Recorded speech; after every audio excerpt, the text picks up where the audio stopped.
storage for resiliency, and in the event of a fire event or power outage, we will continue to have water pressure for some time, which today we can't say we can do that.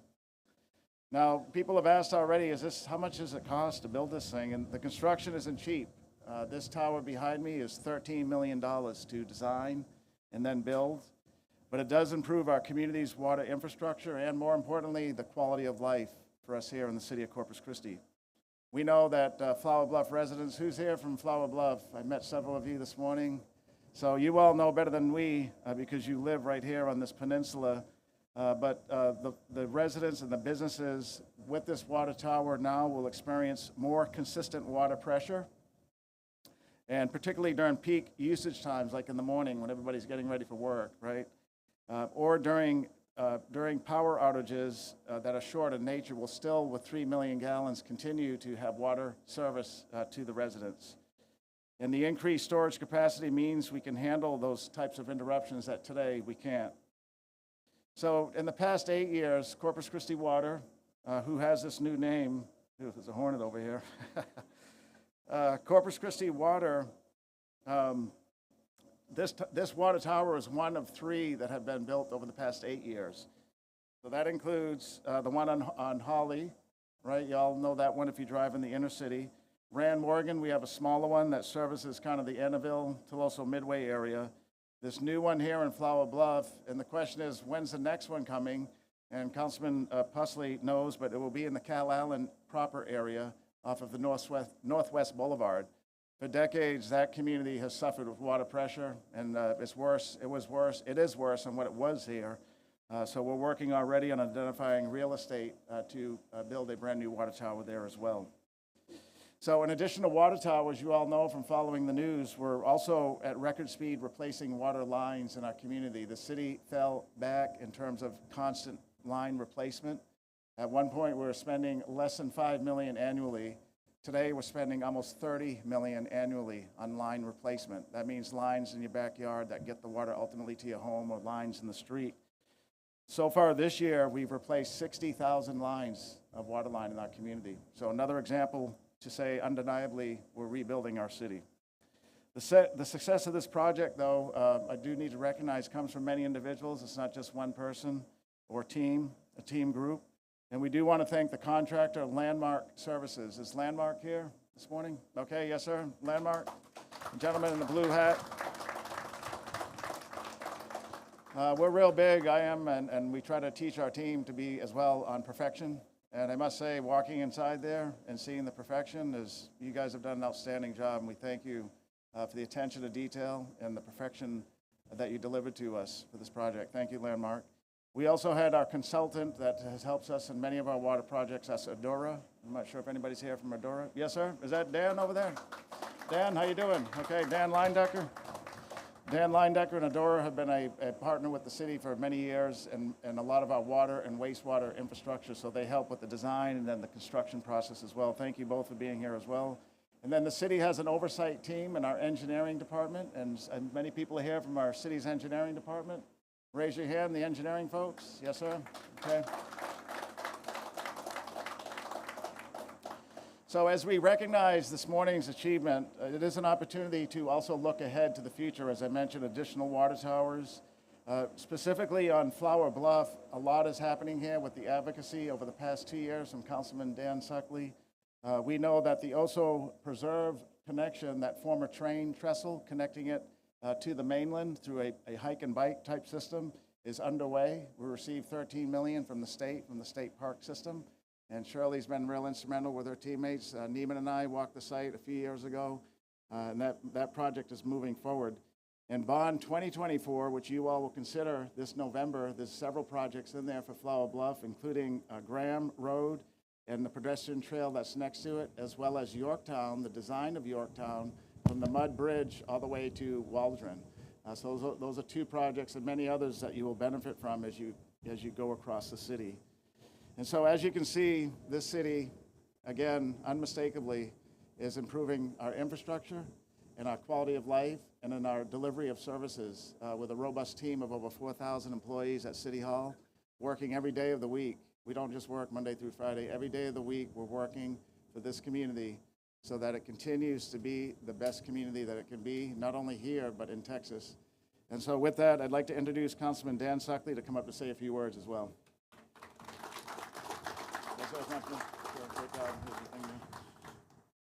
Thank you, everyone, for being here today. It's interesting that they leave the speaker out in the sun. So is that trying to speed up the process here? But I'll try and do that. One of the goals over the past several years under Peter's and his team's leadership has been to improve city infrastructure. This water tower is a perfect example of that. And as Peter noted, there's more progress in the future in terms of other water towers and other water infrastructure. So it is pretty cool that we're standing under here literally under 3 million gallons of water. And to Peter's point, significantly larger than the old one. So lots of different water infrastructure projects here in Flower Bluff. Peter addressed some of the ones citywide, but specifically in Flower Bluff from 2023 through today, 6,295 feet of linear feet of water pipe has been replaced in Flower Bluff. That's pretty impressive. That's a long distance. Since 2022 till today, just under 9,000 linear feet of wastewater pipe alone has been replaced. So lots more to still do, but making great strides to achieve improving our infrastructure. There are many other city-related projects. Peter already stole the thunder on some of them, but also of note is the police substation that's been completed in the last couple of years here in Flower Bluff. It's a great facility. I encourage folks all the time to go by there and say hi and get to know your local, police officers that are doing a great job for our city and trying to do neighborhood policing. And so it's good to go out and introduce yourself to them. Also, we've got the Parker Park Dog Park that had a little bit of a delay regarding design work and trying to make sure that we work around the large trees over there, but we are making some headway on that. And I would expect to have some completed design here in the next month or two. And then also of note is Flower Bluff Drive. We have a Flower Bluff Drive expansion project that'll be from Don Patricio all the way to at least Grand Canal. So Grand Canal is the street that's a few hundred yards past Glen Oak. So it'll get us past two of the major arterial connections that are key through Flower Bluff, which are Purdue and Glen Oak. So that design work is a little over 60% done at this point. I got a briefing from engineering about 2 weeks ago, and they're moving forward on that. So that'll be exciting to have that project, because for those of you that drive out here a lot or live out here, the danger associated with the lack of lighting and the narrowness in some areas, and so it's much, much needed, especially with the growth we're seeing. So that's a great thing as well. As Peter noted, we have several things on the Bond 2024 list for Flower Bluff specific.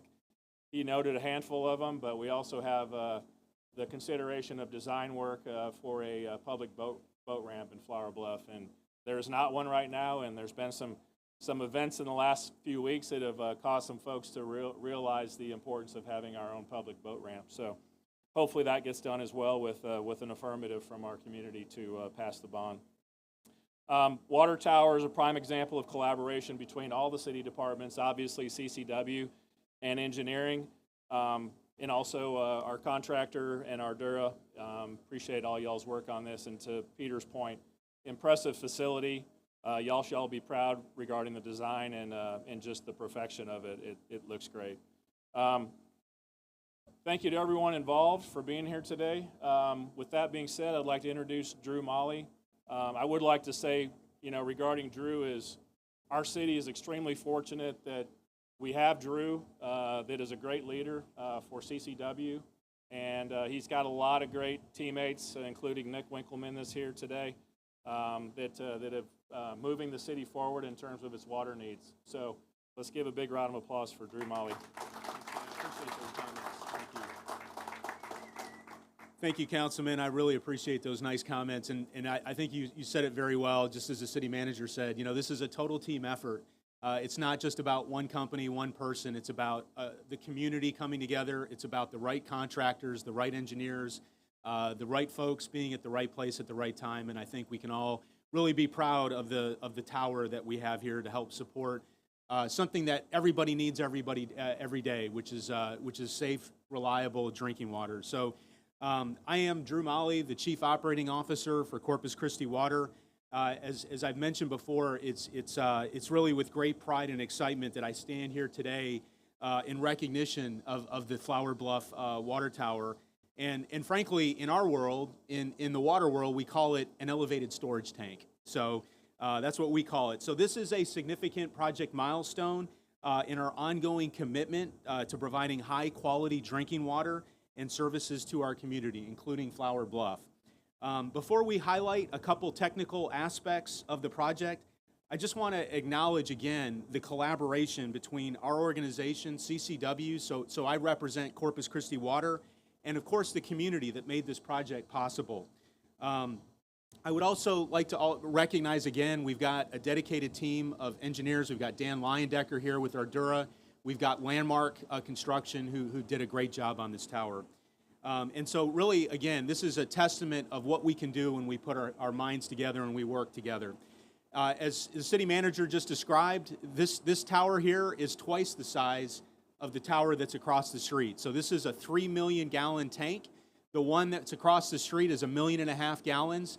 The one across the street is over 50 years old. So while we're proud of the fact that we saw a tower that certainly we made it last a long time, we're going to work hard to make sure that this tower lasts equally as long, if not longer. So this tower here is 150 feet tall. In fact, it's more than 150 feet tall.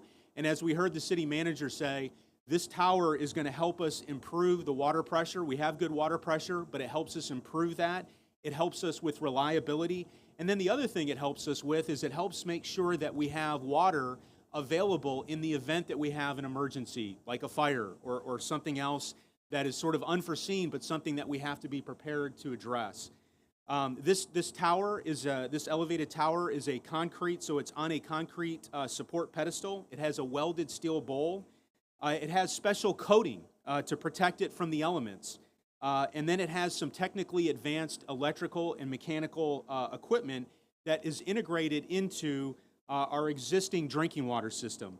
One of the things I think is important to note is that this tower right now is in service.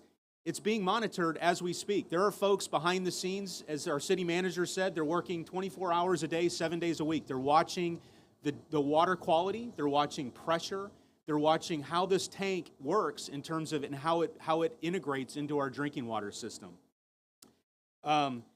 I've always said that we are in the business of protecting public health. That's our #1 mission. It's our top priority. And with that said, as I mentioned before, this tank is going to monitor, so we're going to monitor the system, and we can detect even small fluctuations in water quality so that we can be proactive and address those quickly. So with these measures in place, I think it's safe to say that the residents of Flower Bluff have and should have the utmost confidence in the safety and quality of our tap water. And I'll say again, our #1 priority is public health. So as we celebrate this new addition to our water infrastructure, it's important to look ahead and discuss how we plan to maintain this valuable asset. We often hear about things like maintenance. Maintenance is important. We have to do maintenance to make sure that we extend the life of these valuable assets in our system. So we've implemented a rigorous inspection schedule, including annual inspections and comprehensive structural assessments.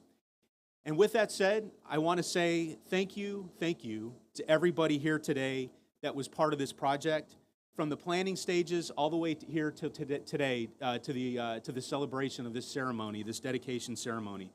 We look forward to the improved service of this new water tower that it's going to provide, and the continuing mission that we have in delivering safe drinking water and reliable water for many years to come.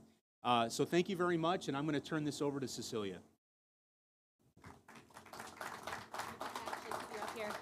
So along with heat being one of the elements we deal with, wind is obviously another. So if we can have City Manager Drew Molly, the contractors, and of course our council members come up for a ribbon cutting.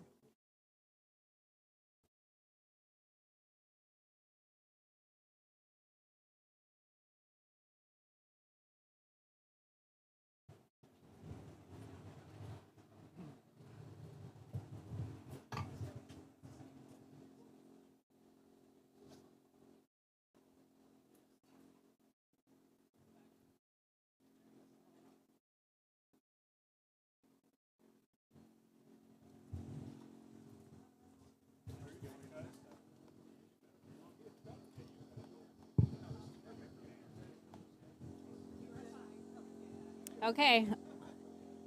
On the count of 3, 2, 1.